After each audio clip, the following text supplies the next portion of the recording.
طرد صانع محتوى على تيك توك من شأته بمالمو. إن شاء الله ما يكون يلي ببالي.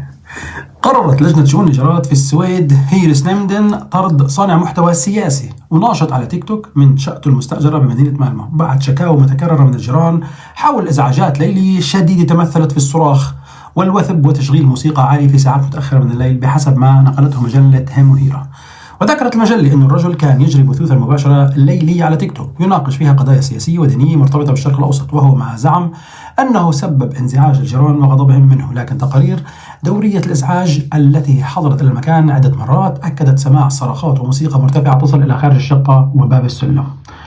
الجار المتضرر لا يستطيع النوم، هيك بلغوا على صاحب المحتوى. وأشار المالك إلى أن سلوك الرجل تسبب في إفساد نوم الجيران لمرات عديدة، وأن التحذيرات السابقة التي وجهت إليه لم تحدث تغييرا دائما رغم ادعائه بأنه توقف الإزعاج بعد أول إنذار. وقضت هيرس نيمدن بأن الجيران تعرضوا لتأثيرات سلبية واضحة، وأنه من غير مرجح أن يتوقف المستأجر عن مثل هذه التصرفات إذا ظل في الشقة، الأمر الذي دفع للموافقة على قرار الإخلاء. وتشير هيموهيرا إلى أنها حاولت التواصل مع الرجل عدة مرات لأخذ تعليقه دون أن تتلقى ردا حتى الآن.